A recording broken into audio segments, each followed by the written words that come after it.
How does social isolation or interruptions in daily routines affect parents of kids who are already at high risk? Anne? Right, so I think the good news about emotional or behavioral problems for kids is that they're diagnosable and treatable, right? So that's a great way to start off as a parent of a child that has a disorder, is remembering that. And it's harder to do that when you're in isolation and sequestered and facing lots of other stressors in your life, but we get really great outcomes.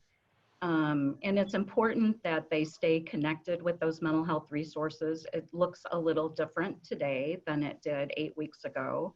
So there is telehealth available. If someone doesn't have internet connectivity, you can do sessions by phone. Most mental health providers in the community are still taking intakes and new referrals. I see Christina nodding as well. If you want more information about where to find those resources, if you aren't already connected, NAMI is a great resource. I would also say Your Life Iowa, that website has a lot of really good resources for that as well. But, you know, reach out, get connected if you haven't been already, and you think, oh, I'll just wait till all this is over. It's probably a good idea now, right? Not to wait any longer. I also want to send out just a word to parents who have children that are on medications. And you know, if people have financial concerns during this time, they may think about discontinuing the medication or decreasing it in some way to make the prescription last longer. And I just want to say, please don't do that without talking to your physician.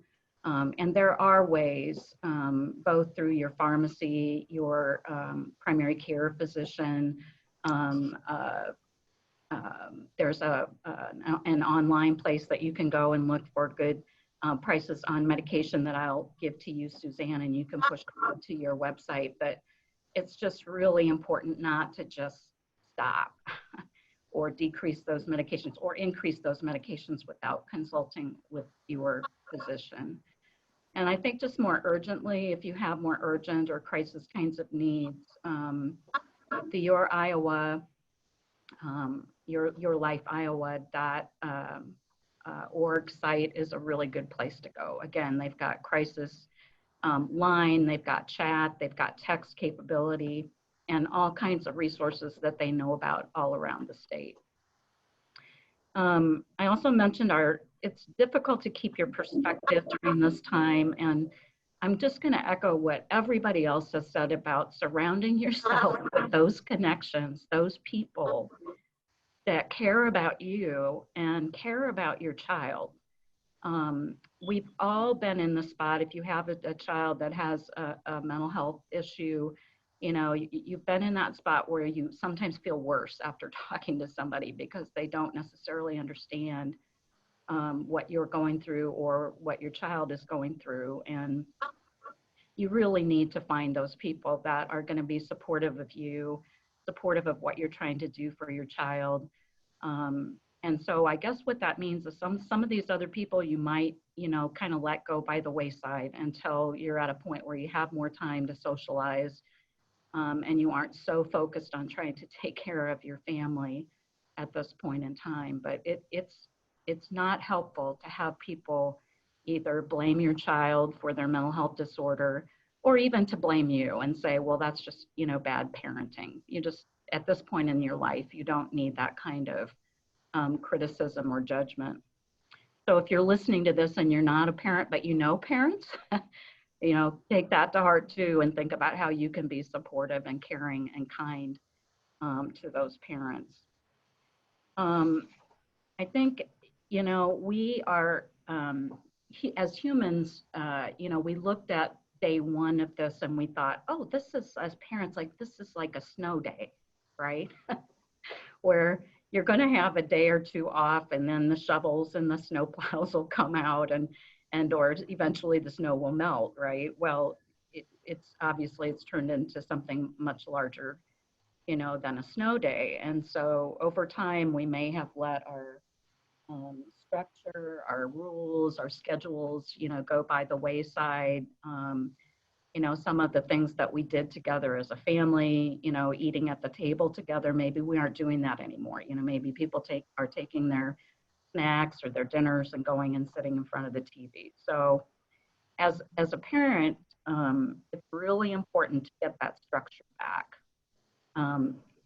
The second most important thing next to connecting with treatment, because treatment works, is to have more structure.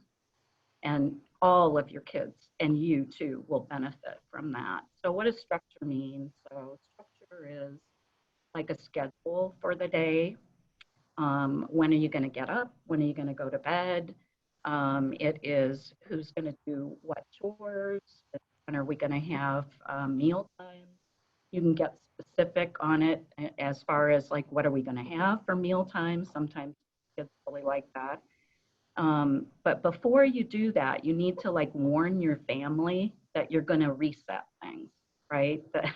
That you're all going to sit down and have this conversation because you want them to be a part of it. Because what we've seen throughout this pandemic is that slogan, we're all in this together. Well, your family needs to all be in it together as well, and we'll do better and we'll be stronger for having done that. And so sit down with them and get a schedule, write it down on paper, talk about the rules. The rules may be the same and you may have more now. I think about the safety rules that we're following now that we didn't have 8 weeks ago. We don't leave the house without a face mask.